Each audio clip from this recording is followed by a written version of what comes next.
Welcome along, my fellow Friar Park fans around the world. This is Scott Cardinal. Due to popular demand, I am going to answer some of the most frequently asked questions that I get about Friar Park. So sit back and pour yourself a cup of coffee, or a tankard of tea, or a mug of mead, or a flagon filled with any beverage of your choice, and join me around the campfire. The number one question that I get asked from people is, how did you become interested in Friar Park? Well, surprisingly enough, it has nothing to do with George Harrison. You see, over the course of my life, I've always collected old newspapers and magazines, and I would sit on the floor and I'd go through them randomly. So one day, many years ago, I was going through a magazine and I saw a photo of a really beautiful house. I mean, this thing was enormous, and it was right up my alley. It was the exact type of English country estate that I always daydreamed about when I was a kid. And then I looked at the text of the article and I saw that it was owned by George Harrison, and the article was about a movie that he was producing that was starring Madonna. Once I was done reading the article, I set off to learn all about the house.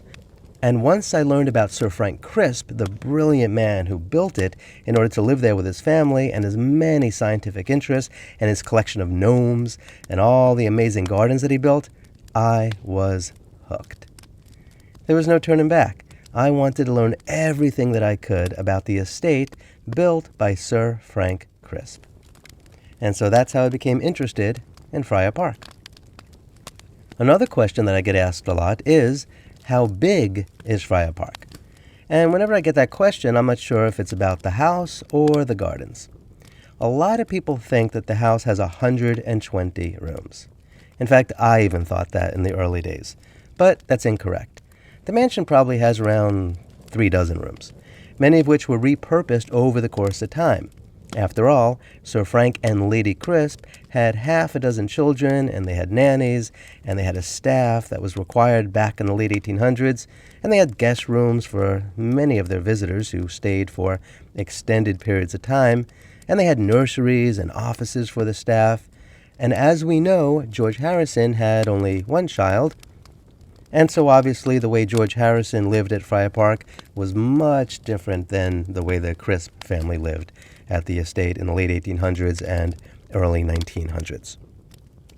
And as far as the property itself, Sir Frank Crisp had roughly 90 acres, which included a lot of land across Gravel Hill and on the other side of the road where Friar Park is today.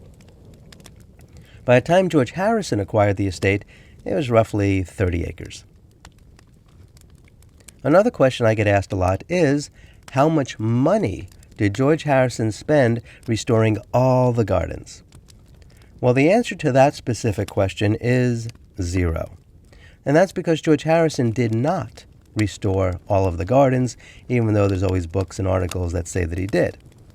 After all, he didn't have as much land as Sir Frank Crisp did. And also, many of the trees that Crisp had planted had grown so large over the course of time and had populated so much space. I mean, we're talking about the course of nearly a century, that many of the gardens that were once there could not possibly have been restored or replaced, even if George Harrison wanted to. But of the gardens which he did, George Harrison likely spent quite a bit of money. And Patty Boyd and Chris O'Dell mentioned in their fantastic books that when George bought Friar Park, the grounds and gardens were in pretty rough shape. And the man-made lake didn't even have water in it. It was supposedly filled with all sorts of debris that needed to be cleared out. And it's been said that George gave some Hare Krishna devotees World War II era flamethrowers, and they went down there and they cleared that all out, which must have been an interesting sight to behold. And sometimes people ask me, who was Frank Crisp? Well, Frank Crisp was a famous lawyer, and he was a partner in a very large firm in London. He was knighted in 1907, and he was created a baronet in 1913. Some people like to accuse him of being eccentric, but he wasn't. He was incredibly smart, he was mentally stable, and he was a visionary. He also had a lot of money to spend, and he decided to spend a lot of it creating a sort of museum of gardens at his country estate called Friar Park. Here's another question that I get asked quite a bit. It's actually more of a statement, and I really wish people would stop saying it to me, but I'm not sure if that'll ever happen, and it goes like this. Did you know that Friar Park was built as a monastery? That's why it's called Friar Park, you know. So my answer to that is no, I didn't know that, and that's because it's not true. The estate was built by Frank Crisp as a country home for him and his family to go to on weekends. And he acquired two properties. One was called Friar Park, and the other one was called Friar's Field. The word friar was probably the surname of one of the owners hundreds of years ago. And after Sir Frank Crisp passed away in 1919, the estate was sold to Sir Percival David.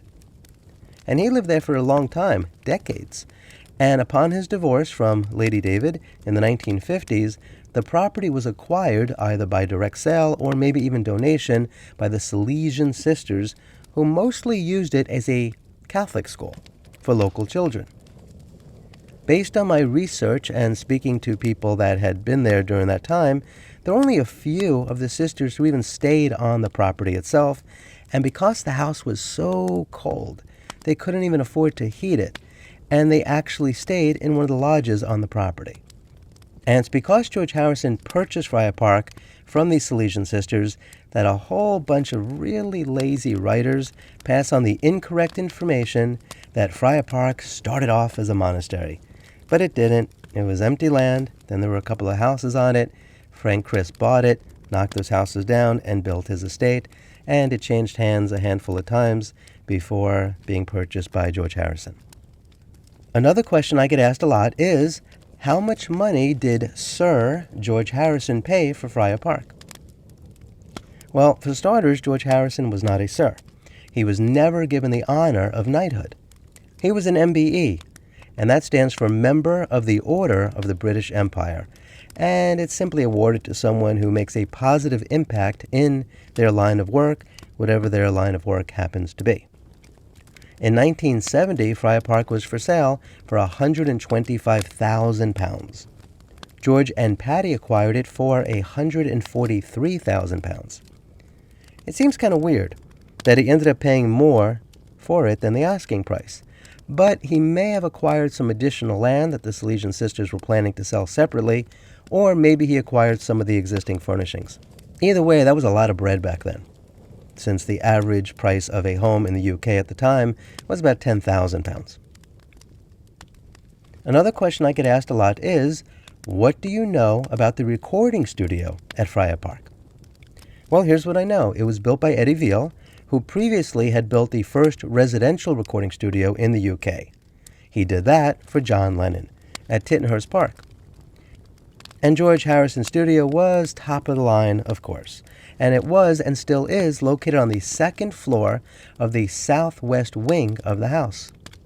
There are some photos of it online, and I produced some ambience videos that people could watch that gives them an idea of what it's like to be in there. Rather than being cold and antiseptic like studios in commercial buildings, George Harrison's home recording studio was warm and cozy. It even had a fireplace. Another question I get asked a lot, which I wish people would stop asking me, is the following. Why are you so obsessed with George Harrison and Friar Park? That's a weird question. Clearly asked by people who don't know anything about me. That's because outside of George Harrison's work with the Beatles, and some general stuff that I assume everyone else already knows, I really don't know much about George Harrison's life and career, and I'm really not interested. Now, I do have a copy of All Things Must Pass. It was given to me as a gift, and I listened to it at least once, possibly twice. I mean, there's a lot of music to listen to in the world, and I just never was one of those people to keep listening to the same album. Life is short, and I just want to listen to as much music as I can, and I just can't wrap my brain around listening to the same stuff over and over again. It's just not my thing. But anyway, I remember listening to it, and I remember liking, a lot of it, and that's that. But I'll tell you, one thing I really liked was listening to the work of Phil Spector, because his work was always amazing. I can name a handful of George Harrison songs after the Beatles, but only the famous ones that everyone else knows. So it's kind of weird for anyone to think that I'm obsessed with George Harrison just because I'm interested in a house that he happened to buy. Because I can guarantee you, if George Harrison never bought Friar Park, I'd still be interested in it. How could I not be? It epitomizes everything that I'm interested in. It's beautiful architecture, it's got a fantastic history, and these really amazing gardens and optical illusions and gnomes. So I just think it's awesome. And I'll talk more about Friar Park in future episodes, but in reference to anyone who thinks that I'm obsessed with Friar Park, I suppose it would make sense to point out that I'm interested in countless English country homes and gardens and similar places of major architectural significance. Friar Park just happens to be the one that you, the person listening to this, associate me with. But I can talk just as much, and I often do, about Battersea Park, Cardiff Castle, Madresfield Court, Sheffield Park, Tower House, Tittenhurst Park, Bawdsey Manor, Dewstow House, Merrow Grange, Abbotswood, Plumpton Place, Danesfield House, Buckingham Palace, and countless others. I mean, I could list names all day long, and I guess you could just as easily say I'm obsessed with those too, but I'm not sure if obsessed is the right word. I'm interested in English country homes as well as other historic homes all around the world. Interestingly, I know just as much about the Tower House in London, which was built in the late 1870s by art architect William Burgess, and it was later owned by actor Richard Harris and is currently owned by musician Jimmy Page. And yet, no one ever accuses me of being obsessed with them.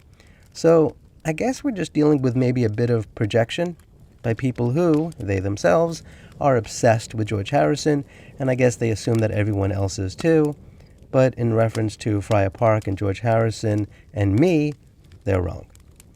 I think what's interesting when it comes to Friar Park is that most people are interested in George Harrison, and they see Friar Park as part of his history.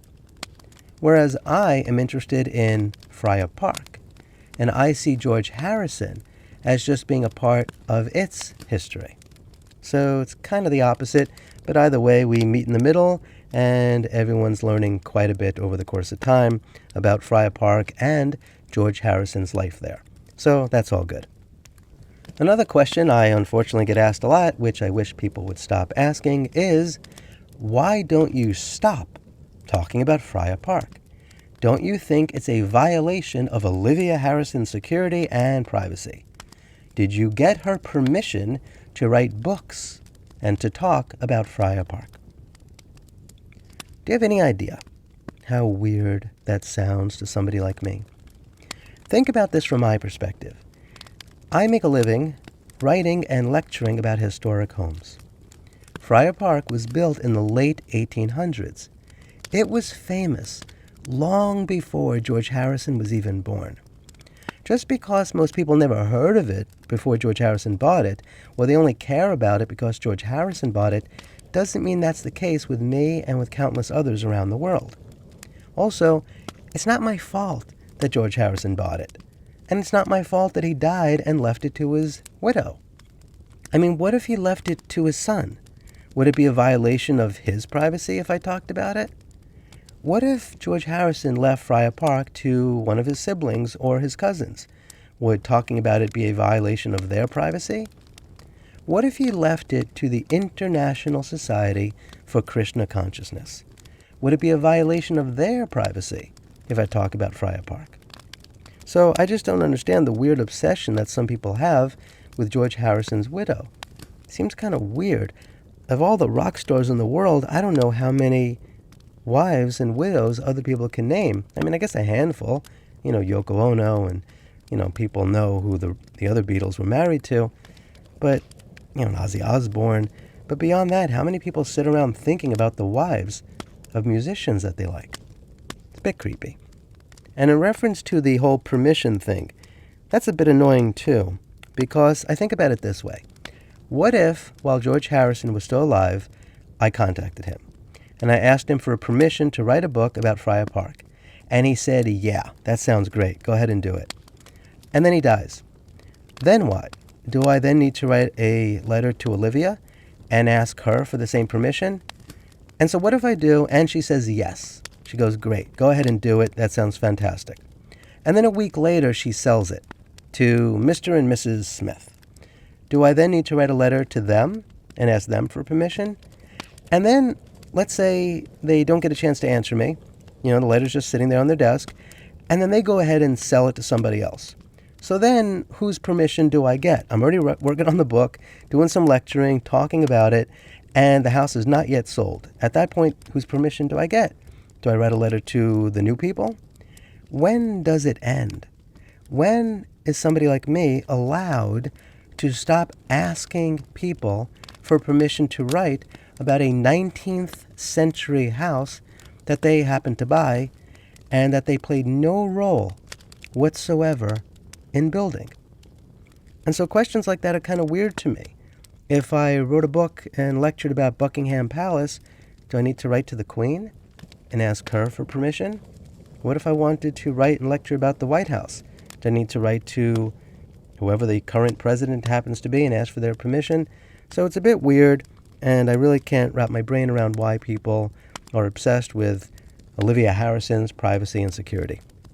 In fact, in reference to that, I wonder what people think her life is like and why she would be concerned about some architectural historian writing about an old house that she inherited. Do you think that somebody out there is going to read one of my books or listen to something that I say or watch one of my videos and they're suddenly going to drop everything they're doing and go to Friar Park and hop the fence just because I wrote or spoke about the history of the estate? And let's say that happens. How far do you think someone like that would get? I assume that everybody is quite aware that Friar Park has planned to give security, right? And I know that people like to think that rich and famous people are normal because they look like us and you see them smiling in photographs.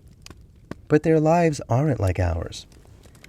The family of George Harrison, at least Olivia and Danny, they have hundreds of millions of dollars. Trust me when I tell you, their lives are not like yours. I know you see them at events and they smile and you take a photograph with them and maybe you get an autograph and you're like, oh, Olivia was so nice to me. But that's just the way it is. You know, when you're famous, when you're well known, you turn it on. You smile, you shake hands with people, you take a little photograph, you make some small talk. But listen, 10 seconds after you walk away from somebody like that, they don't know who the hell you are. If you bumped into them in the street, 20 minutes later, they won't even recognize you. That's not belittling them. It's just the way it is. I mean, you've probably gone to book signings and that sort of stuff. This is their job. Smile, nod, say something nice, and then move on to the next person. And so Olivia Harrison, and I'm assuming Danny, they're surrounded by security. And they should be. Just like George and Olivia should have had a lot of security when that weirdo broke into their home that time. But backing up a bit, let's just say somebody reads one of my books, they become obsessed with Friar Park, and they try to get in and they hop the fence and they make it all the way up to the house. And let's say they make it into the house.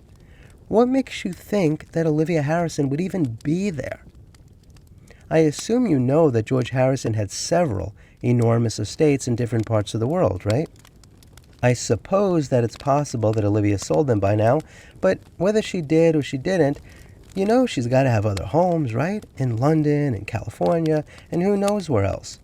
So she probably wouldn't even be there even if some weirdo did that anyway. And even if they did, I'm telling you, it's not because I wrote a book and posted some photos about Friar Park. That's just not the way the world works. So people really need to calm down about Olivia Harrison's security and privacy. I'm sure she's got that covered. And she doesn't need some weirdo George Harrison fan being overly concerned about that sort of thing. So people can really just chill and relax, and let's just keep on talking about Friar Park, because there's so much to learn. It's a really amazing place.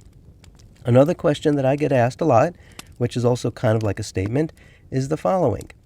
Did you know that George Harrison called it Cracker Box Palace? So my answer is no, he didn't do that. Crackerbox Palace was simply the title of one of his many songs, and his friend, comedian Eric Idle, directed a promotional film for the song at the estate. And so I can see why people would think that. But listen, I've spoken to plenty of people who knew George Harrison very well and have spent a lot of time at Friar Park. And I can tell you this, not a single one of them ever told me that he referred to Friar Park as Crackerbox Palace. Why would he? Friar Park is actually a cooler name. And Crackerbox Palace was just the name of a song. So where did he come up with the name Crackerbox Palace? Well, he didn't. That was actually what comedian Lord Buckley called his own home, located in California. And I have shared photos of Lord Buckley's Crackerbox Palace online and also in a video that I produced. Another question that I get asked quite a bit is the following. Is Friar Park open for tours? I am planning to go to England next year and I want to visit. So the answer is no, it's not open for tours. Friar Park is privately owned by the estate of George Harrison. Of course, it is entirely possible that it might someday be donated to the National Trust, but probably not. The estate of George Harrison has an endless stream of money coming in, and they always will. So they could handle whatever the costs are and will always be in order to maintain it. Now, it would be great if they could open up the estate someday, maybe for private events to generate money for assorted organizations, but neither Olivia nor Danny have any responsibility to anybody to do that. And besides, we don't know what George Harrison's desires were, but they do. We also don't know much about Danny, outside of the fact that he's a musician and a very wealthy man. No doubt he has dealt with a lot in his life, just like many other children of the rich and famous. After all, how many times do you think he has been out and about, minding his own business, and some strangers approach him to say how much they loved his father? No doubt by now he's got it all down, smile, nod his head, say thank you, and be polite and all that. But it's got to drive him a bit crazy being in the shadow of his famous father throughout his entire life. And the same goes with Olivia. I mean, what do you think when you see a photo of her? Do you think anything outside of, that's George Harrison's widow? That's it. That's all you really know. And that's likely by design. So it seems to me that when I talk about Friar Park, and I showcase the estate in my books and in lectures, in many ways I think that it's beneficial to Olivia and Danny because it shows them in a positive light, in an interesting roundabout kind of way, because it shows that they have a vast amount of knowledge about something that one might not normally associate with the widow and child of a very famous musician. That's because through their association with Friar Park, by living there and by sheer osmosis from those who have worked for them, they are now able to converse about things like architecture and design and restoration and gardening and landscaping and horticulture and the history of the estate, including Frank Crisp and so on. So I think that my sincere interest in Friar Park, rather than being a violation of their privacy, actually elevates their image by showing them in a light outside of the shadow of George Harrison. But that's just my assumption. You would actually know if that is the case more than I do. After all, when you look at photos of Danny and Olivia, what do you think? Do you think of music? Do you think of George Harrison? When I look at photos of them, and it doesn't happen often, but when I do, I associate them with Friar Park and the incredible amount of knowledge that they must have in their mind associated with this grand estate. In any event, Friar Park is their home. And we really don't know if Danny has a bunch of kids somewhere, and they might be being raised in Switzerland or someplace for the benefit of their privacy, so they don't have to deal with what he and others like him have dealt with. And if that's not the case, he's still a young dude and he can still pump out kids in the future, and Friar Park can remain, as it was always meant to be, a beautiful, private home where friends and family can gather and generate priceless memories. And so this concludes this episode of the top questions I get asked about Friar Park. If you want to learn more about Friar Park, I have written some books that are available on Amazon and any other places where books are sold. Kindly don't buy any of the used ones. If you want to support my work and you want to listen to audio tours of Friar Park that I wrote and produced, they are available at my website, audibleadventures.com. I'd appreciate it if you head on over there and sign up for a subscription. It seems like a better idea than asking for donations through Patreon or other sites like that, where you just make a donation and you'd get nothing else in return. At least with Audible Adventures, you will be getting more stuff in exchange for your kind contribution. Also, please do me a favor and download the Audible Adventures app for your iPhone or Android device. If you have any thoughts about this subject matter, or if you have any other questions that you'd like me to answer, please put those in the comments below and share what's on your mind. If you enjoyed this video, please give it a thumbs up and subscribe to my channel. And until next time, I wish you safe travels on all your journeys.